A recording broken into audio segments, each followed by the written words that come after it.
ഞങ്ങളും ക്രൂശിക്കപ്പെട്ട ക്രിസ്തുവിനെ പ്രസംഗിക്കുന്നു. ദൈവ തിരുനാമത്തിന് മഹത്വം ഉണ്ടാകട്ടെ. പണ്ട് റോബർട്ട് ഇംഗർസോൾ എന്ന പേരിൽ ഒരു ചിന്തകനുണ്ടായിരുന്നു. വലിയ ചിന്തകനായിരുന്നു, ദാർശനികനായിരുന്നു, ഫിലോസഫർ. പക്ഷെ അദ്ദേഹം ദൈവവിശ്വാസിയായിരുന്നില്ല, നിരീശ്വരനായിരുന്നു. വേദപുസ്തകത്തെ സ്വീകരിച്ചിരുന്നില്ല, വേദപുസ്തകത്തെ അംഗീകരിച്ചിരുന്നില്ല. യേശുക്രിസ്തു ഒരു ചരിത്രപുരുഷനായിട്ട് മാത്രമേ കണ്ടിട്ടുള്ളൂ. യേശുക്രിസ്തു ദൈവപുത്രനാണെന്നോ, യേശുക്രിസ്തു മനുഷ്യജാതിയുടെ രക്ഷകനാണെന്നോ, യേശുക്രിസ്തു മനുഷ്യൻ്റെ പാപങ്ങൾക്ക് ക്രൂശിൽ മരിച്ചുവെന്നോ എല്ലാം അദ്ദേഹം വായിച്ചിട്ടുണ്ട്. പക്ഷെ ഒന്നും വിശ്വസിച്ചിരുന്നില്ല, നിരീശ്വരനായിരുന്നു.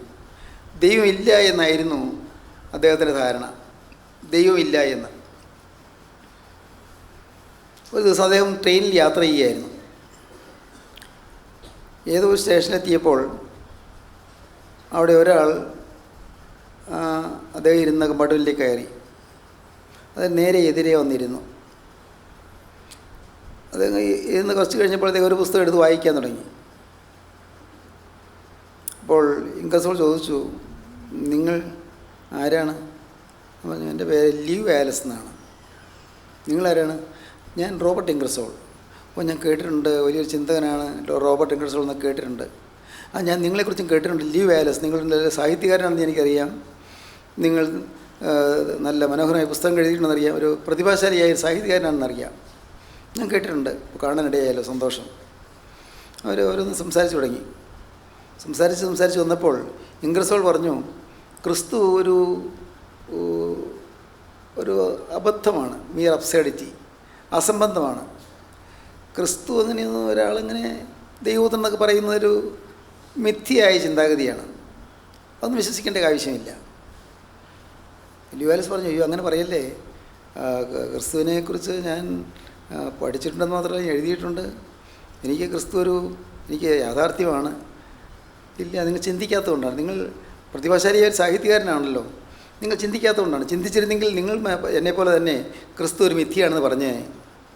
ക്രിസ്തുവിൻ്റെ ഈ വചനം എന്നൊക്കെ പറയുന്ന വേദപുസ്തകമുണ്ടല്ലോ, അതെല്ലാം ഒരു ചില താൽക്കാലികമായ ചില ധാരണകൾ വെച്ചുകൊണ്ട് എഴുതിയ പുസ്തകം.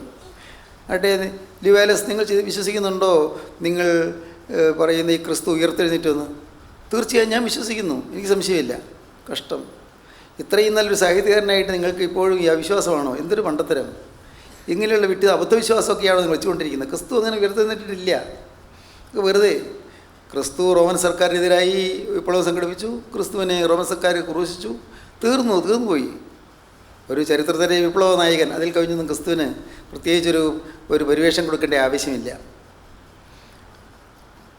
കുറച്ച് കഴിഞ്ഞ് സംസാരിച്ചു. ഈ ക്രിസ്തുവിൻ്റെ എക്സിസ്റ്റൻസ്, ക്രിസ്തുവിൻ്റെ അസ്തിത്വത്തെ എതിർത്തുകൊണ്ടും അത് നിരാകരിച്ചുകൊണ്ടും റോബർട്ട് ഇംഗർസോൾ വലിയ കാര്യങ്ങൾ പറഞ്ഞു. ലിവ് വാലസ് പിന്നെ അധികം ഒന്നും സംസാരിച്ചില്ല. ഒരു സ്റ്റേഷനിൽ ഇംഗർസോൾ ഇറങ്ങാൻ തുടങ്ങി. അപ്പോൾ ഇംഗർസോൾ പറഞ്ഞു, സ്നേഹിത, നമ്മൾ ഇത്രയും നേരം സംസാരിച്ചല്ലോ, നിങ്ങൾ തീർച്ചയായിട്ടും ഒരു സാഹിത്യവാസനയുള്ള ഒരാളാണ്, സംശയമില്ല. നിങ്ങളുടെ കഴിവ് നിങ്ങൾ പ്രയോജനപ്രദമായതിനു വേണ്ടി ചെലവഴിക്കണം. ക്രിസ്തു ഒരു മിഥ്യയാണെന്നും ക്രിസ്തുവിൻ്റെ വചനം അബദ്ധമാണെന്നും ക്രിസ്തു ഉയർത്തെഴുന്നേറ്റു എന്ന് പറയുന്നത് അത് അബദ്ധോപദേശമാണെന്നും നിങ്ങൾ പ്രഖ്യാപിക്കുന്നൊരു മനോഹരമായ പുസ്തകം എഴുതണം എന്ന് പറഞ്ഞിട്ട് ഇംഗർസോൾ ഇറങ്ങിപ്പോയി. ലിവ് വാലസ് ആ ട്രെയിനിൽ യാത്ര തുടർന്നു. അദ്ദേഹത്തിന് പോകേണ്ട സ്ഥലത്ത് ലിവ് വാലസ് ഇറങ്ങി. ലിവ് വാലസ് ചിന്തിച്ചു, ഒരു വലിയ ചിന്തകനാണല്ലോ റോബർട്ട് ഇംഗർസോൾ, അദ്ദേഹം പറഞ്ഞത് നോക്കാം, അതിന് പറ്റിയ തെളിവുകളുണ്ടോ എന്ന് നോക്കാം. പഠിക്കാൻ തുടങ്ങി. 4 വർഷം ലിവ് വാലസ് നിസ്തന്ത്രമായ യത്നം, കഠിനമായ പ്രയത്നം, ഒരലസതയില്ലാത്ത പ്രയത്നം, ഇടപെടാത്ത വായന, അനേകം കുറിപ്പുകൾ എഴുതിയുണ്ടാക്കി. പുസ്തകം എഴുതാനുള്ള അനേകം പോയിൻറ്റ്സ് തയ്യാറാക്കി. ഫയൽ നിറയെ പോയിൻറ്റ്സുമായിട്ട് 4 വർഷത്തിന് ശേഷം എഴുതാനിരുന്നു. ക്രിസ്തുവിനെ നിരാകരിച്ചുകൊണ്ടുള്ള പുസ്തകം എഴുതാനാണ് നോക്കുന്നത്. ക്രിസ്തു ഉയർത്തെഴുന്നേറ്റിട്ടില്ല എന്ന് സ്ഥാപിച്ചുകൊണ്ട് പുസ്തകം എഴുതാനാണ് നോക്കുന്നത്. ഒരക്ഷരം പോലും എഴുതാൻ പറ്റുന്നില്ല, എഴുതി തുടങ്ങാൻ പറ്റുന്നില്ല. ഇത്തിരി കഴിഞ്ഞപ്പോൾ ലിവ് വാലസ് കസേരയിൽ നിന്ന് താഴെയിരുന്നു. മുട്ടുമേൽ നിന്നു കൈ കൂപ്പിക്കൊണ്ട് പറഞ്ഞു, യേശുവേ, നിന്നെ ഞാൻ നിരാകരിക്കുമ്പോഴും നീ എനിക്കൊരു വാസ്തവമായ എൻ്റെ ജീവിതത്തിലേക്ക് കടന്നു വരുന്നു. യേശുവേ, നീ ഒരു മിഥ്യയാണെന്ന് ഞാൻ പറയാൻ തുടങ്ങുമ്പോഴേക്കും നീ സത്യമാണെന്ന് എനിക്ക് വെളിവാക്കിക്കൊണ്ട് നീ എൻ്റെ മുമ്പിലേക്ക് വരുന്നു. യേശുവേ, നീ ഉയർത്തെഴുന്നേറ്റു എന്ന സത്യത്തെ നിരാകരിച്ചുകൊണ്ട് അതിനെ അവഗണിച്ചുകൊണ്ട് ഞാൻ എഴുതാൻ തുടങ്ങുമ്പോൾ കർത്താവേ, നീ എൻ്റെ മുമ്പിൽ നിന്നുകൊണ്ട് എൻ്റെ കരത്തെ തടുക്കുന്നു. എൻ്റെ കർത്താവേ, ഞാൻ നിനക്ക് വേണ്ടി ജീവിക്കും, ഞാൻ നിനക്ക് വേണ്ടി എൻ്റെ ആയുസ്സിതാ വേർതിരിക്കുന്നു. അദ്ദേഹം എഴുന്നേറ്റിരുന്നു, കസേരയിരുന്നു, പുസ്തകം എഴുതി തുടങ്ങി. പക്ഷേ ആ പുസ്തകം ഏതാണെന്നറിയാമോ? അതാണ് ബെൻഹർ. ബെൻഹർ എന്ന് പറയുന്ന പുസ്തകം ക്രിസ്തു വിശ്വാസം ഉറപ്പിക്കുന്നതായൊരു പുസ്തകം. മാത്രമല്ല, യേശു ക്രിസ്തു ഉയർത്തെഴുന്നേറ്റു എന്ന് പറയുന്ന ആ നിസ്തുല വസ്തുത ശക്തമായി സ്ഥാപിക്കുന്ന ഒരു പുസ്തകം ബെൻഹർ. പ്രസിദ്ധമായൊരു ആംഗലേയ നോവലാണ് ബെൻഹർ. അത് രചിച്ചു. ബെൻഹറിൻ്റെ ആ നോവലിനെ പിൻപറ്റി നാടകമുണ്ടായി, പിന്നീട് സിനിമയായി. അതൊരു വിശ്വേതിഹാസമായി മാറി ബെൻഹർ എന്ന് പറയുന്ന പുസ്തകം. ബെൻഹർ യേശു ക്രിസ്തു ഉയർത്തെഴുന്നേറ്റ് ജീവിക്കുന്നു. ഇതൊരു വസ്തുതയാണ്, അതൊരു ഊഹമല്ല, അതൊരു സങ്കല്പമല്ല, അതൊരു ഭാവനയല്ല. യേശു ക്രിസ്തു ജീവിക്കുന്നു. അതുകൊണ്ടല്ലേ നാം ജീവിക്കുന്നത്. യേശു ക്രിസ്തു ജീവിക്കുന്നു. വളരെ പ്രസിദ്ധനായ ഒരു സാഹിത്യകാരനായിരുന്നു Robert Louis Stevenson. R.L. Stevenson എന്ന് പറയും. അദ്ദേഹം എഴുതിയ പ്രസിദ്ധമായ ചില പുസ്തകങ്ങളുണ്ട്. ട്രഷർ ഐലൻഡ്, കിഡ്നാപ്ഡ് മുതലായ പുസ്തകങ്ങളിലും വളരെ പ്രസിദ്ധമാണ്. ഈ R.L. സ്റ്റീവൻസൺ ഒരു കാലത്ത് നിരീശ്വരനായിരുന്നു. ദൈവമില്ല എന്ന് ചിന്തിക്കുന്ന ആളായിരുന്നു, ദൈവത്തെ നിഷേധിക്കുന്ന ആളായിരുന്നു. പക്ഷേ ഒരവസരത്തിൽ അദ്ദേഹത്തിൻ്റെ ജീവിതത്തിൽ ചില വേദനാകരമായ അനുഭവങ്ങൾ വന്നു. ജീവിതത്തിൽ ചില പ്രതിസന്ധികളും പ്രശ്നങ്ങളും നേരിട്ടു. അദ്ദേഹം ജീവിതത്തിലേക്ക് തിരിഞ്ഞു നോക്കി.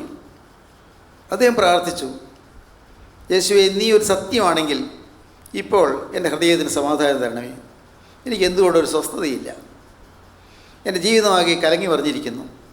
എൻ്റെ ജീവിതത്തിൽ അസ്വസ്ഥതയാണ്, സമാധാനമില്ല. യേശുവേ, നീ ഒരു സത്യമാണെങ്കിൽ, യഥാർത്ഥമായും നീ ജീവിക്കുന്ന ദൈവമാണെങ്കിൽ ഇപ്പോൾ എൻ്റെ ഹൃദയത്തിലേക്ക് നീ സമാധാനമായി കടന്നു വരണമേ. അത്യത്ഭുതമായ സമാധാനം സ്റ്റീവൻസൺ ലഭിച്ചു. R.L. സ്റ്റീവൻസൺ എന്ന് പറയുന്ന ആ സാഹിത്യകാരൻ അദ്ദേഹം ദൈവവിശ്വാസിയായി മാറി. അതിനെ തുടർന്നാണ് ട്രഷർ ഐലൻഡ്, കിഡ്നാപ്ഡ് മുതലായ പുസ്തകങ്ങൾ അദ്ദേഹം എഴുതിയത്. ദൈവത്തിന് സ്തോത്രം. ഈ പുസ്തകങ്ങൾ വായിക്കാനുള്ള മനോഹരമായ പുസ്തകങ്ങളാണ്. നല്ല സുന്ദരമായ അതിശ്രേഷ്ഠമായ മനോഹരമായ കൃതികളാണ് ഈ പുസ്തകങ്ങൾ. ഒരിക്കൽ കിഡ്നാപ്ഡിൻ്റെ ഒരു സംക്ഷിപ്ത രൂപം ഞാൻ പഠിച്ചിട്ടുണ്ട്. ട്രഷർ ഐലൻഡ് അതുകൊണ്ട് ഞാൻ വായിച്ചിട്ടുണ്ട്.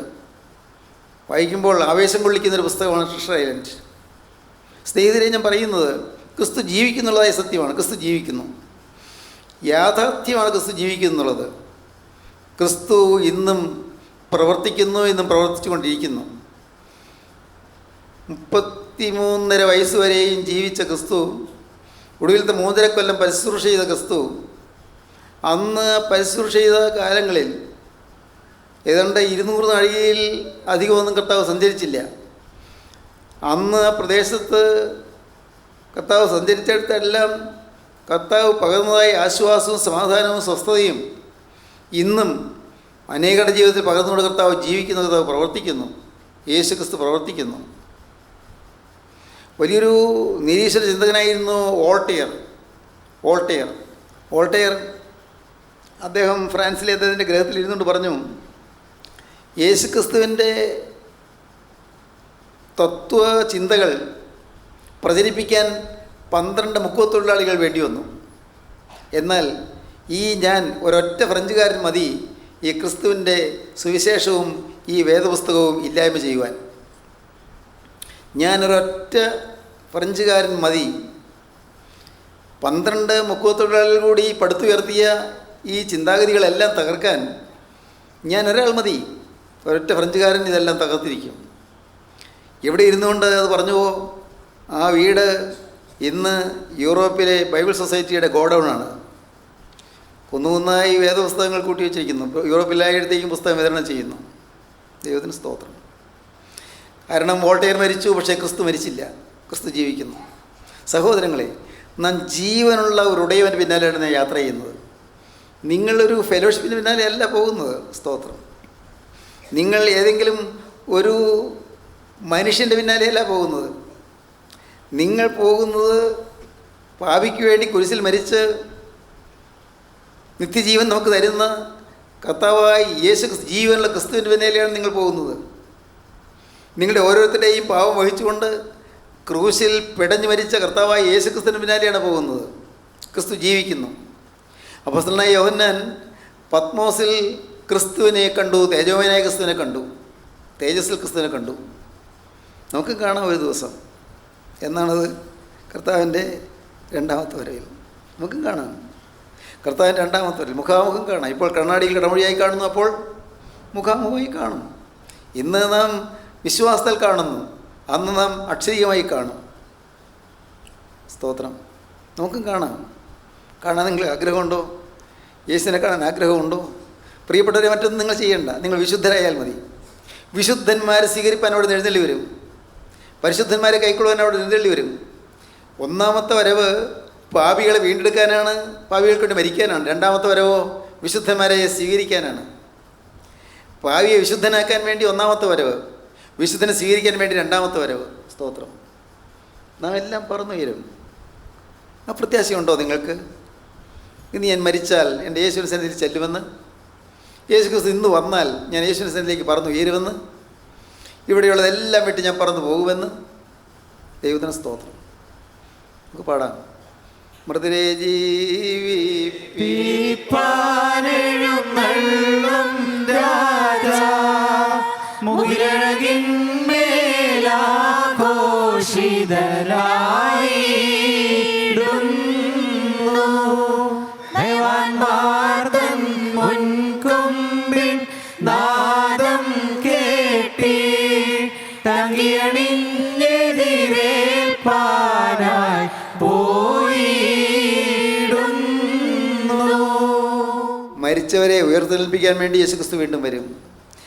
മരിച്ച വിശുദ്ധന്മാരെ, മരിച്ച നയവാന്മാരെ, മരിച്ച നീതിമാന്മാരെ ഉയർത്തെഴുന്നേൽപ്പിക്കാൻ വേണ്ടി ക്രിസ്തു വീണ്ടും വരും. മൃതരെ ജീവിപ്പിപ്പാൻ, മരിച്ചവരെ ഉയർത്തെഴുന്നേൽപ്പിക്കാൻ വീണ്ടും വരും കർത്താവായ യേശുക്രിസ്തു.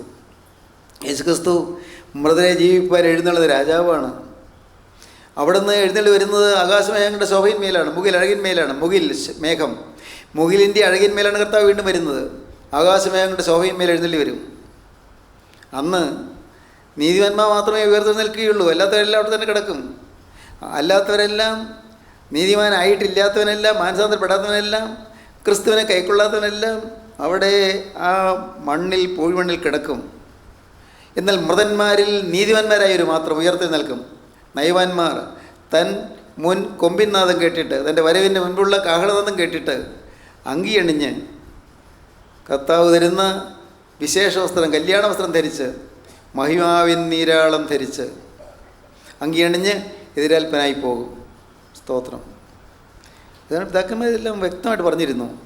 ഖേദം വേണ്ട മശിഹായിൽ മൃതി പൂണ്ടോനേ, ആസന്നം പ്രതിഫലമേകും പുനരുത്ഥാനദിനേ. കേടന്യേ കബറുകളിൽ നിന്നും നിങ്ങളെഴുന്നേറ്റതിവേഗം രാജാത്മജനെ എതിരേൽപ്പാനെത്തും. മഹിമാവിൻ നീരാളം ചാർത്തി തിരുമുൻപിൽ സ്തുതി പാടും നിങ്ങൾ.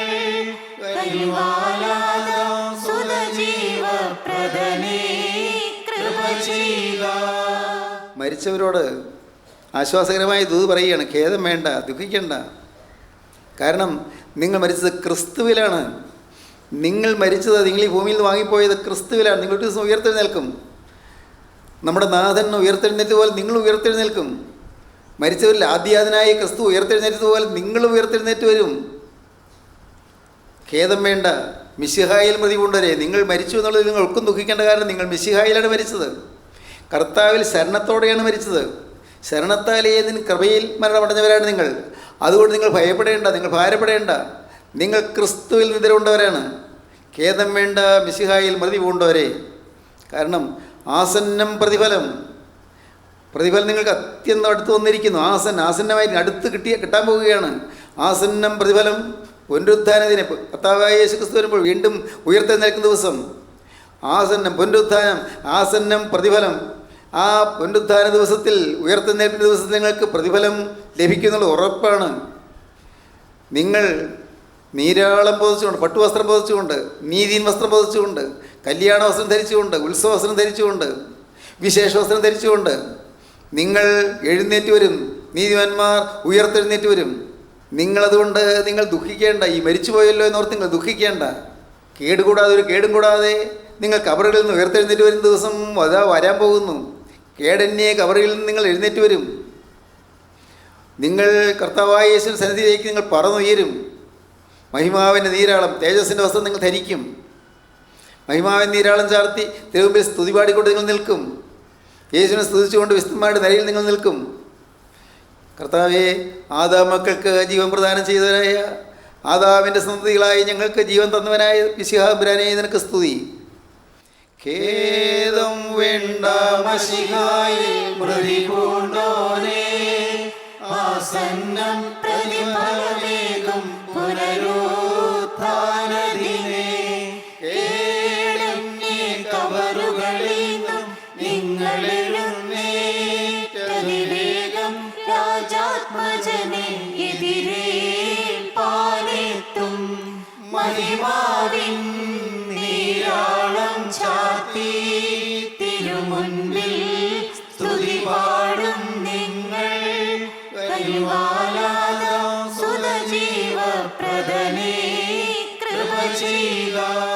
സ്തോത്രം. ആദാം മക്കൾക്ക് ജീവൻ പ്രദാനം ചെയ്യുന്നവനെ നിനക്ക് സ്തുതി. സ്തോത്രം. പ്രിയപ്പെട്ടവരെ, നാം ഒരു ദിവസം ഉയർത്തി നിൽക്കും. കർത്താവ് നമുക്ക് വേണ്ടി മധ്യാകാശം വരെ എഴുന്നള്ളി വരുമ്പോൾ നാം പറന്നുയർന്ന മധ്യാകാശത്തിൽ വെച്ച് കർത്താവിനെ കണ്ടുമുട്ടും. ഇസ്ഹാക്ക് സ്വന്തം കൂടാരത്തിൽ നിറങ്ങി വെളിപ്രദേശത്ത് നിന്നപ്പോൾ റിബേക്ക അങ്ങ് ദൂരെ നിന്ന് ഏലിയാസാർ നയിച്ചു കൊണ്ടുവരുന്ന ഒട്ടകങ്ങളുടെ കൂടെ റിബേക്ക ദൂരെ നിന്ന് വരുമ്പോൾ, അങ്ങ് ഹാരാനിൽ നിന്ന് റിബേക്ക വരുമ്പോൾ, മെസപ്പൊട്ടോമിയൻ സമതലത്തിൽ നിന്ന് റിബേക്ക യാത്ര ചെയ്ത് ക്ഷീണിച്ച് അവൾ വരുമ്പോൾ ഇസ്ഹാക്ക് അവളെ എതിരേൽക്കാൻ വെളിപ്രദേശത്തേക്ക് കൂടാരം വിട്ട് ഇറങ്ങി വരുന്നത് പോലെ കർത്താവായ യേശു സ്വർഗീയ കൂടാരം വിട്ട് മധ്യാകാശത്തിലേക്ക് എഴുന്നള്ളി വരും. മധ്യാകാശത്തിൽ വെച്ച് നാം തമ്മിൽ സന്ധിക്കും. സ്തോത്രം. വിശുദ്ധന്മാരൊരു കൂട്ടം, വിശുദ്ധന്മാരൊരു നിര. സ്തോത്രം. പ്രിയപ്പെട്ടവരെ, നിങ്ങൾ വിശ്വസിക്കുന്നോ? ഇന്ന് നിങ്ങൾ തന്നെ കൊടുക്കണം കർത്താവിന്. കർത്താവേ, എൻ്റെ വിശുദ്ധനാക്കണമേ, എന്നെ ശുദ്ധിമതിയാക്കണമേ, എൻ്റെ കുറവുകൾ ഓർക്കരുതേ, എൻ്റെ പാപങ്ങൾ ക്ഷമിക്കണമേ. കർത്താവേ, മഹിമാവിൻ നീരാളം എന്നെ പതപ്പിക്കണമേ. ഒരു മണവാട്ടിയെ മന്ത്രകോടി കുറിപ്പ് പിടിപ്പിക്കുന്നത് പോലെ, മണവാട്ടിയെ കല്യാണ വസ്ത്രം ധരിപ്പിക്കുന്നത് പോലെ, മണവാട്ടിയെ വിരിപ്പണിയിക്കുന്നത് പോലെ, കർത്താവെ, സ്വർഗീയ മണവാളനായ ക്രിസ്തുവിനോട് ചേരുവാൻ വരുന്ന എന്നെ സ്വർഗീയമായ മഹിമാവിൻ്റെ നീരാളം പുതപ്പിക്കണമേ. ദൈവത്തിന് സ്തോത്രം. അതാണ് വിവാഹോദാശയിൽ പറയുന്നത്. നിൻ്റെ വസ്ത്രം അത് ഏറ്റവും ശോഭയുള്ളതാണെന്ന് മാത്രമല്ല, അത് സുഗന്ധമുള്ളതാണ്. നിൻ്റെ വസനം അത് ശാരോൻ പുഷ്പത്തിൻ്റെ മനോഹരമായ പരിമളം തൂകുന്നതാണ്. നീസാൻ കുസുമസമമാണ്. ദൈവത്തിന് സ്തോത്രം. വസനത്തിൻ്റെ സുഗന്ധം, നിൻ്റെ വസ്ത്രത്തിന് സുഗന്ധമുണ്ട്. മണവാട്ടിയുടെ വസ്ത്രത്തിന് സുഗന്ധമുണ്ട്. ഈ വിരിപ്പാവിന് സുഗന്ധമുണ്ട്. എന്താ ഈ വിരിപ്പാവ്? ഏതാണത്? പ്രിയപ്പെട്ടവരെ, നിങ്ങൾ ധരിച്ചിട്ടുണ്ടോ? ഒന്ന് പാടിക്കേ. സുന്ദരികളിൽ സുന്ദരി നീ, ജാതികളിൻ സോനു, നൃപതി ശലോമോൻ വിമല സഭേ, നിന്നെ ലാളിപ്പൂ നിന്നധരങ്ങൾ മധുവർഷിക്കുന്നു വാസന സുഗന്ധം. നീസാൻ കുസുമസമം സഭയെ സകലവിധം സുമുഖി, നീ കരതീണ്ടാത്തോൾ ശ്ലീബായെ ജീവിപ്പതിനാൽ രാജാവ മശിഹ ഹല്ലേലൂയ കാക്കുന്നു നിന്നെ. ഈ സുന്ദരികളിൽ അതിസുന്ദരിയാണ്. ഇത് മനോഹരമാണ്. പിതാക്കന്മാർ എഴുതി വച്ചിരിക്കുന്ന ഗീതങ്ങളെല്ലാം. നീ സുന്ദരികളിൽ അതിസുന്ദരിയാണ്. എന്താണ് ഇതിൻ്റെ സൗന്ദര്യം? നിൻ്റെ സൗന്ദര്യം സ്നേഹവും സുഗന്ധവുമാണ്, മറ്റൊന്നുമല്ല. ആന്തരിക സൗന്ദര്യമാണ് നിനക്കുള്ളത്. പുറമേ നീ വികൃതയായിരിക്കാം, പുറമേ നിനക്ക് ചില പോരായ്മകളുണ്ടായിരിക്കാം, പുറമേ നിനക്ക് വിദ്യാഭ്യാസം ഇല്ലായിരിക്കാം, പുറമേ നിനക്ക് വലിയ പഠിപ്പില്ലായിരിക്കാം, പുറമേ നിനക്ക് താടിമോടി പ്രതാപങ്ങളൊന്നുമില്ലായിരിക്കാം, ആഡംബര പ്രൗഢികളൊന്നുമില്ലായിരിക്കാം, പുറമേ നിനക്ക് ബാഹ്യമായ സൗന്ദര്യ സവിശേഷതകളൊന്നും ഇല്ലായിരിക്കാം. പക്ഷേ നീ സുന്ദരികൾ അതിസുന്ദരിയാണ്. എന്തുകൊണ്ട്? നിൻ്റെ അധരം മധു വർഷിക്കുന്നു. നിൻ്റെ ചുണ്ടിൽ നിന്ന് തേനാണ് ഒഴുകുന്നത്. തേനോലുന്ന വാക്കുകൾ, തേനോലുന്ന ശബ്ദം, തേനോലുന്ന വചനം. ദൈവത്തിന് സ്തോത്രം. മധു വർഷിക്കുന്നു. തേനിന് തുല്യമായി തേൻകട്ടയിൽ മധുരമുള്ള വചനമാണ് നിന്റെ നാവ് പറഞ്ഞുകൊണ്ടിരിക്കുന്നത്. അധരം ചുണ്ട് പൊഴിച്ചുകൊണ്ടിരിക്കുന്നത്. നിന്റെ അധരം മധു വർഷിക്കുന്നു. നിൻ്റെ വസനമോ നിൻ്റെ വസ്ത്രമോ നീസാൻ കുസുമസമം. നിൻ്റെ വസ്ത്രം ശാരോനിലെ പനീർ പുഷ്പത്തിന് തുല്യമാണ്. നീസാൻ കുസുമസം, കുസുമം പൂവ്. ശാരോനിലെ പനീർ പുഷ്പത്തിന് തുല്യമായ സുഗന്ധമാണ് നിൻ്റെ വസനത്തിന്. സുഗന്ധം എന്താണ്? വസനത്തിന് സുഗന്ധം. വസ്ത്രത്തിൻ്റെ സുഗന്ധം എന്താണ്? വിശുദ്ധിയാണ്. നീ ധരിച്ചിരിക്കുന്ന ഈ മന്ത്രകോടി ഉണ്ടല്ലോ, നീ ധരിച്ചിരിക്കുന്ന ഈ മന്ത്രകോടി, ഈ വിരിപ്പാവുണ്ടല്ലോ, ഈ വസ്ത്രം, അത് നിന്നെ പുതപ്പിച്ചിരിക്കുന്ന വസ്ത്രം, നിൻ്റെ മണവാളൻ നിനക്ക് തരുന്നതായി വസ്ത്രമുണ്ടല്ലോ. മണവാളനാണ് വിരിപ്പാവ് മേടിക്കുന്നത്, മണവാളനാണ് മന്ത്രകോടി മേടിക്കുന്നത്. മണവാളൻ നിനക്ക് തരുന്നതായി മന്ത്രകോടി അത് നീസാൻ കുസുമസമം, അത് വിശുദ്ധിയുടെ സുഗന്ധമുള്ളതാണ്. സ്തോത്രം, ദൈവത്തിന് സ്തോത്രം. പ്രിയപ്പെട്ടവരെ, ഈ സഭയെക്കുറിച്ചാണ് പറയുന്നത്. സഭ അന്ന് ഈ നീസാൻ കുസുമത്തിന് സമമായ വിശുദ്ധിയോടുകൂടി തേജസ്സിൻ്റെ നീതി വസ്ത്രം ധരിച്ചുകൊണ്ട് ആകാശമേഘങ്ങളിലേക്ക് പറന്നുയരും. കർത്താവിന് ഗംഭീരനാദത്തോടും പ്രധാന ദൂതൻ്റെ ശബ്ദത്തോടും ദൈവത്തിൻ്റെ കാഹളത്തോടും കൂടെ സ്വർഗ്ഗത്തിൽ നിറങ്ങി വരികയും ക്രിസ്തുവിൽ മരിച്ചവർ മുമ്പേ ഉയർത്തെഴുന്നേൽക്കുകയും ചെയ്യും. പിന്നെ ജീവനോട് ശേഷിക്കുന്ന നാം അവരോടൊരുമിച്ച് ആകാശത്തിൽ കർത്താവിനെ എതിരേൽപ്പാൻ മേഘങ്ങളെടുക്കപ്പെടും. ഇങ്ങനെയല്ല ഇപ്പോഴും കർത്താവിനോട് കൂടെ ഇരിക്കും. ഈ വചനങ്ങളെ കൊണ്ട് അന്യോന്യം ആശ്വസിപ്പിച്ചുകൊള്ളുവീൻ. സ്തോത്രം. പ്രിയപ്പെട്ടവരെ, ഇതാണ് ആശ്വാസത്തിൻ്റെ വചനം. ഒരിക്കൽ ഈ കഷ്ടപ്പാട് തീരും, ഒരിക്കൽ ഈ വൈകല്യങ്ങൾ മാറും. ഇന്നുള്ള മുഖത്തിൻ്റെ വൈകൃതം മാറും, ഇന്നുള്ള കണ്ണിൻ്റെ കാഴ്ചക്കുറവ് മാറും, ഇന്നുള്ള കേൾവിയുടെ കേൾവിക്കുറവ് മാറും. സ്തോത്രം. പ്രിയപ്പെട്ടവരെ, ഇന്ന് മുഖത്തിന് സ്ത്രീയില്ല, മുഖത്തിന് സൗന്ദര്യമില്ല. ഇന്ന് തൊലിക്ക് മിനിപ്പില്ല, തൊലിക്ക് സൗന്ദര്യമില്ല. എന്നാൽ എല്ലാം മാറും. നീ സുന്ദരികളിലെ സുന്ദരിയായി മണവാളുടെ എതിരേൽപ്പാൻ നീ മേഘങ്ങളിലേക്ക് പറന്നുയരും.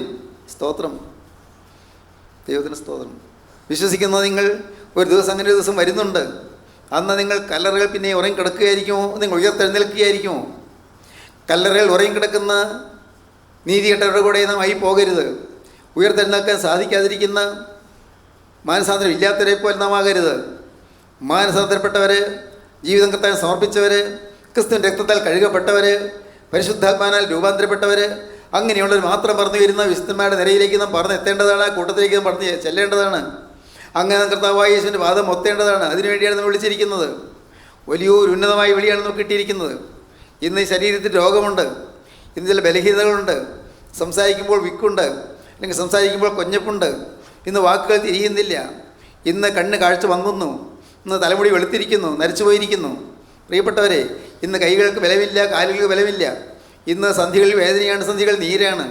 ദൈവത്തിന് സ്തോത്രം. ഇന്ന് ശ്വാസം കിട്ടുന്നില്ല, പലപ്പോഴും ഇന്ന് ഏങ്ങി വലിക്കേണ്ടി വരുന്നു, ആസ്മാരോഗം പിടിപെട്ടിരിക്കുന്നു, ശ്വാസോച്ഛ്വാസം ചെയ്യാനുള്ള ബുദ്ധിമുട്ടുണ്ട്, ഇന്ന് ക്ലേശമുണ്ട്, ഇന്ന് ശരീരത്തിൽ രോഗമുണ്ട്, പുറമേ ശരീരത്തിൻ്റെ പുറമേയുണ്ട്, ശരീരത്തിൻ്റെ അകത്തുള്ള അവയവങ്ങളിലും രോഗമുണ്ട്.